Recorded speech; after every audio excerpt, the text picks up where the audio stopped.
ways that if you want reasonable, you can get reasonable. If you want ridiculousness, the show it's on all day on MTV. It's also on all day on MTV. Or if you want ridiculousness as far as your sports takes, you got that too. So it's really whatever you'd like. And speaking of, by the way, we're talking MTV.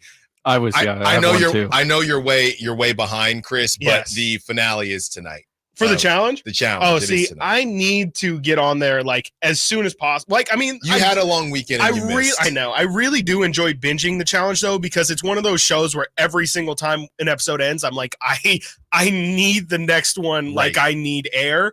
And so I do kind of like to have it banked up a little bit. It's the Netflix swag. The Netflix swag to where they bunch it all. It's one of my few appointment TV things that's still left there, and so I do enjoy. It's Thursdays, right? It's on no Wednesdays. Tonight. Okay, it's on tonight, and it's the second half of the final. So they're in the finale. So yeah, as we continue to discuss the Kings and the Niners, Chris, what are your thoughts on some of the things that we've seen from Brock Purdy and whether he fits into the top 10 or not? Yeah, I mean, it's definitely interesting for sure. Just the entire conversation is fascinating, and I know it kind of got sparked a bit yesterday on social media, but I think that he's a really, really good quarterback, and I think it's still not talked about enough too how early he is in his career. Like, there's still time for him to rise up the ranks. He's in the top 10 for sure. I know yesterday we had the lengthy conversation about Brandon Ayuk, and is Ayuk truly a top 10 receiver?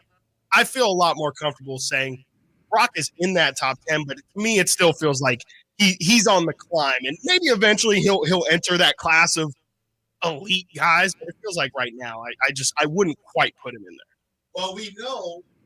Well, we know that Larry Krueger will have some thoughts on this, as we are joined by Larry Krueger of the Krueg Show. Larry, thank you so much for taking the time to join us, man. Always a pleasure to talk with you. Absolutely, man. Thanks for having me. Let's start here, Larry. You made some You've been making some waves lately, which means that the offseason is fully underway. We'll get to the offseason, but I guess I don't have a choice but to ask you about your thoughts on the Super Bowl. We're tying a bow on the first half of the season for the Kings, or the first 2/3. Let's tie a bow on the Super Bowl. What were your thoughts on it? We've seen people come out and say that there's an actual luck metric and things went wrong due to legitimate luck in the Super Bowl. What were your thoughts, and how are you moving forward from the Niners, who got so close yet again but couldn't get it done? Yeah, I mean, he was like one first down away, and, they get that first down on 3rd and 4 at the end of regulation, and suddenly they can run out the clock and kick a field goal and win it. But it just didn't happen, and Kansas City got their stops, and then Mahomes, in overtime got the score. And it's just, to me, it's you're only as weak as your weakest link, and the Niners' weakest link, sadly, has been their offensive line. And they tried to get by with, kind of makeshift guys on the right side. And it just didn't work. I mean, I love Colton McKivitz, good dude. I love Spencer Burford, really nice guy, but they need to upgrade there. And Peter King, when it was on the radio yesterday, and he just mentioned how, the one thing that really stood out is that Spagnuolo, cooked up 9 unblocked runs at Brock Purdy in the game. That's way too many, even if you have a really, really good line, and the Niners are probably a little short of that. So it just, credit Spagnuolo for the timing of his blitz packages, credit Trent McDuffie and L'Jarius Sneed for shutting down Debo and Ayuk, respectively, and credit Mahomes, man, when the game's on the line. And then there was a lot of adversity that you weren't necessarily planning for. I mean, the Dre Greenlaw, he was absolutely on fire in the beginning of the game, and he goes out with an Achilles rupture, which he had surgery on this week to repair. That was a killer. And then, for whatever reason, the refs decided to just absolutely not blow any whistles at all on the Kansas City O-line. I thought that was clearly a factor. I mean, you saw it, I saw it, we all saw Nick Bosa getting bear hugged by Jawan Taylor. So there was adversity that you knew was coming, then there was adversity that you didn't know was coming.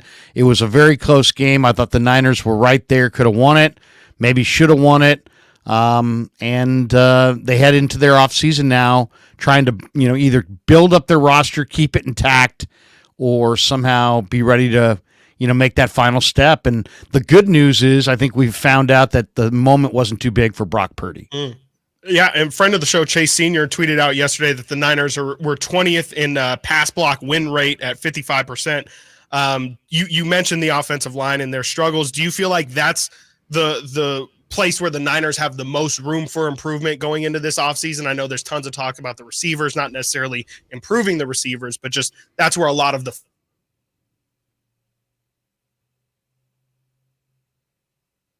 I lost the last part there. I don't know, for some reason the audio went out there at the end.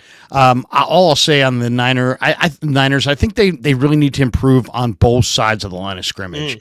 They got 6 free agents on the D-line. They got a right side of the offensive line that needs to be upgraded.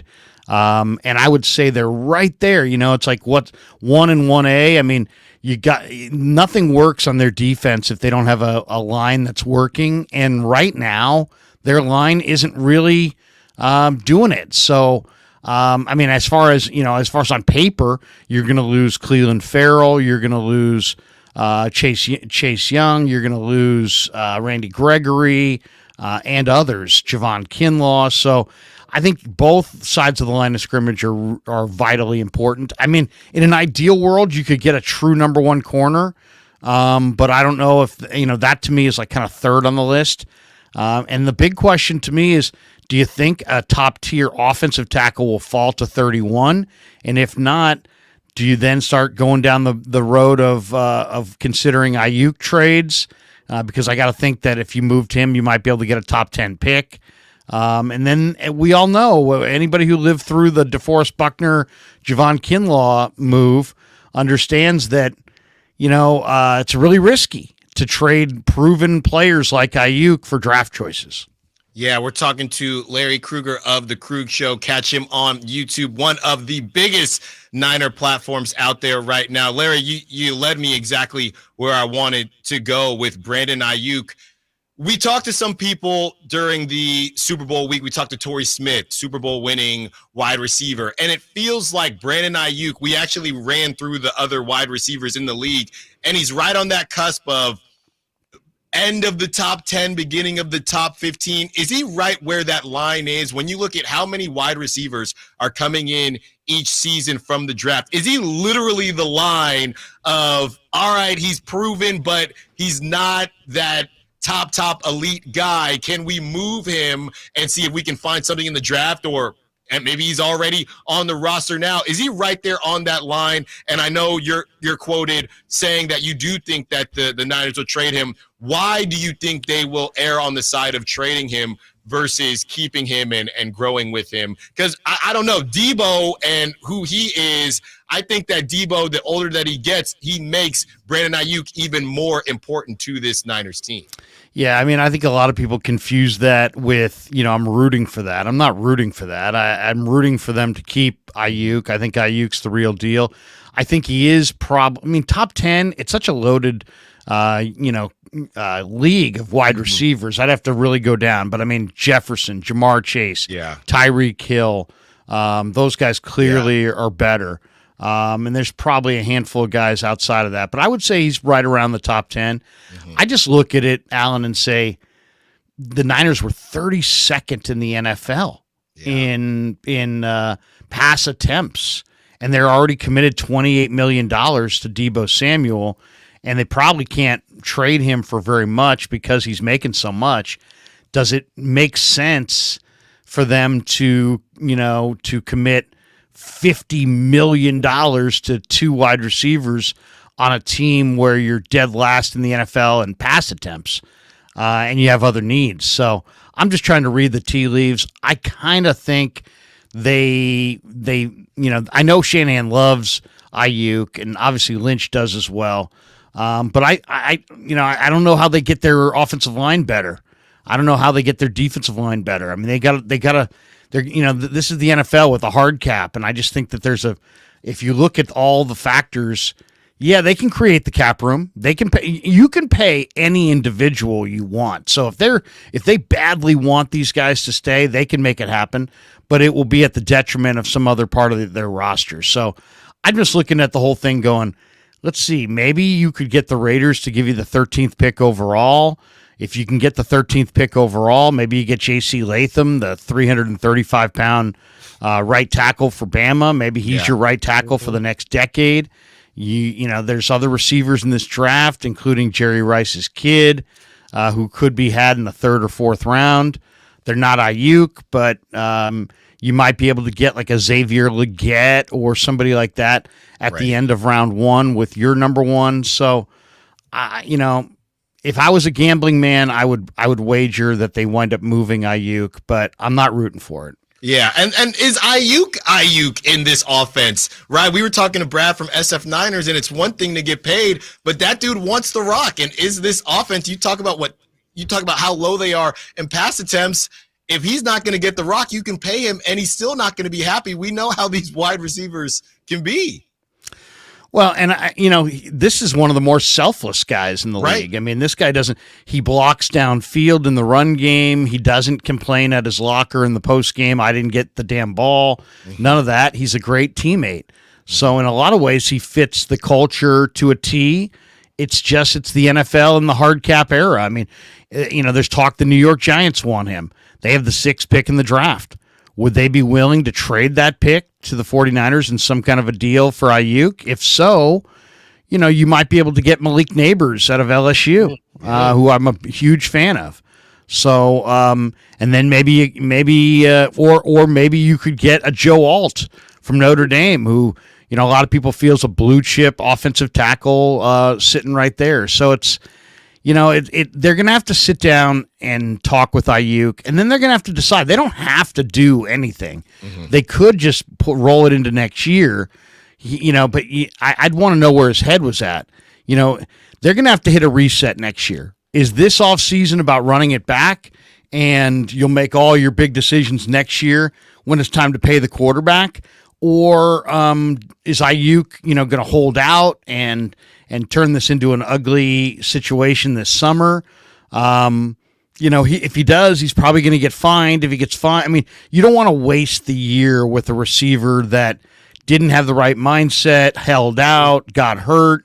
You know what I mean? So you got to really kind of communicate to him, hey, Brandon, we'd like to run it back this year. We'll take care of you, but we want to take care of you next year when this thing kind of comes into focus a little bit more on the quarterback and we've got an idea of where everything's going.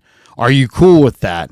And if he's willing to kind of defer his big payday, because as Peter King pointed out yesterday, and it's true, when you look at the history of wide receivers in the NFL, they usually get just that one major payday. So is he okay with pushing that off for a year? If not, and he's got to be paid this year, then they've got to make some really tough decisions. Larry, it seems like things are coming to a close when it comes to the defensive coordinator search. Do you have any inclination on where that seems to be going right now? We've had zero whispers, which everybody has a different read on that. Some people say, well, that's a sign that they're going to go internal. Right. I don't think they're going internal. I think that they're going external, and I also think it's going to be a big name because you can't get rid of Steve Wilkes, and who was an accomplished guy, who had a presence, who had a top 10 defense in total defense and top 5 in points allowed. I don't think you can, usher him out after 1 year, say that you're not in any way, framing him or putting pointing the finger at him. Scapegoating, I guess is the word people used. I don't think you can do that and then bring in some guy doing it for the very first time who's sharp as a whip and has great potential. I think you're going to have to bring a guy in that as soon as that name is announced, everybody goes, Steve who? Wilkes what? I don't even remember Steve Wilkes. Yeah. So, I'm on the record as saying that if it was me doing the hiring, I'd throw all my eggs in the Bill Belichick basket. You've been on this. I've heard you. I know there's a lot of people that are like, Krug, stop, But I just look at it and say, what's he doing? What's he going to do? He's not going to be an NFL head coach. I can't see him yucking it up on TV. The Niner job is far and away, the Niner DC job is far and away the best job he can have this year. And if he gets them over and it's also kind of, it'd be a slap to Kyle's ego, but it would be a slap to Belichick's ego. So both these guys have to check their ego at the door. I think it makes it more likely to happen than not. Now, we'll see. Peter King told Willard and Dibley yesterday in Afternoon Drive on 95.7 The Game that his source told him a couple weeks ago that Belichick didn't want to take a coordinator job.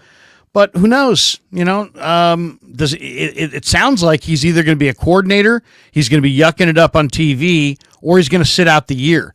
And I think being the Niners coordinator probably is the most attractive and maybe the most lucrative, and probably is the job that if he can get them over the top, gets him right back into the top of the hiring for whatever job's open next year. So I'll stay with Belichick. The other one that makes a lot of sense to me is Chris Kiffin, who was with the Niners a couple years ago. I could see the Niners looking to bring back Azeez Al-Shaair. Kiffin was the guy who kind of discovered Al-Shaair as an undrafted free agent for the 49ers. So I could see them going Chris Kiffin and then bringing Azeez back to fill Greenlaw's spot at linebacker as kind of a 2-for-1. Talking to Larry Krueger of The Krug Show. Catch him on YouTube and social media. Larry, before we get you out of here, that's exactly where I was going again. You made waves with this quote that you had. The 49ers, we already talked about Ayuk, but the 49ers are probably going to wind up cutting Kyle Juszczyk. There's a chance they'll cut Dre Greenlaw, and if they can't reach an agreement with Ayuk, they're going to have to trade him. Larry, you just said some bad words. Kyle Juszczyk, he might rival George Kittle as a fan favorite. He's got his wife with the jackets. You can't cut Kyle Juszczyk, or can you? Well, you know the way it works. I mean, I was just reading the Bill Barnwell breakdown on the Niner offseason on ESPN.com, and he kind of broached all of those topics. Greenlaw is a personal favorite for me, and I think for them as well. Yeah. And there's an injury designation clause in there where he could make like $2.1 million. I think they keep him around. I think he's going to be here. I don't think he'll get cut. As far as Juszczyk, I think there's no doubt he either gets cut or he gets renegotiated downward. So he will not come back at the same dollar figure and the same cap number. He'll be back at a different figure, a lower figure, or he'll be moving on. And so I could see both those guys back, but they're going to be back at a lesser number. Okay, Larry, bonus one for you, just because we had you and Chris and I were talking about how complex this whole situation is. Juwan Jennings, right? Oh, is he priced out? He's a restricted free agent. There's a second-round tender. Where do you see this going with Juwan Jennings, and how do you understand the situation with Juwan? Well, he's restricted, and they can, depending on where they want to set the tender, right? They can set what other teams would have to cough up to sign him. He just came off of a great playoff run, a tremendous Super Bowl. He's a key cog in that room, But once again, I mean, this is the NFL with a hard cap. You cannot pay everybody, so this is kind of tied into the Ayuk decision. Do they commit to Ayuk or Juwan? Do they commit to Juwan but not Ayuk? Do they commit to both? I think they'll probably set a second round tender on Juwan and just see where the market goes. And I don't think somebody's going to offer him. I don't think somebody's going to cough up a second round pick and pay him what it's going to take to lure him away. So I think Jennings will be back, but once again, these are all really hard discussions. Why? Because it's a really good football team, and the fans are all walking around wearing these guys' jerseys, and nobody wants to sit there and go, man, I'm wearing a jersey of a guy who was going to be, a cap casualty. Right. But as you know, the cap is restrictive. It's hard. It's not like the NBA cap. There aren't ways to work around it, and hard decisions are going to have to be made. So I would say Jennings is back for one more year. Okay, fair enough. Larry Krueger of The Krug Show. Catch him on YouTube. It feels like, Larry, you're on every day, right? Pretty much. I'll be on later tonight doing a call. We do our Wednesday night call-in show, which is always a lot of fun. I have my son from Cal Poly join me on that one. Normally, I sit down with Guy Haberman on Wednesdays, but we're pushing that off a week. But yeah, we got a bunch of things cooking on the Krueger Show every day. There you go, Larry. Thank you so much as always, and we'll talk to you soon. Hey, enjoy you when I'm up in Sac, man. I love listening to you guys. My brother's an attorney up there, and he says, "Man, I love Styles and his new show." Wow. You guys are seriously. Just listening to you a little bit here and listening to you a little bit online. I'm really enjoying what you guys are doing. So keep up the great work, man. Both of you guys. Thank you, Larry. Thank you, Larry. I really appreciate it. Enjoy the rest of your day. We will talk to you soon. Sounds good. When we get back, continue the conversation. Where does Brock Purdy fall on the QB ladder? We will also react to everything that Larry Krueger had to say. Styles and Watkins, Sactown Sports. Our first year as the radio home of the San Francisco 49ers is one we will never forget. It's a toss to McCaffrey, a cutback run 30, breaks 340. McCaffrey midfield. McCaffrey 40, 30, 20.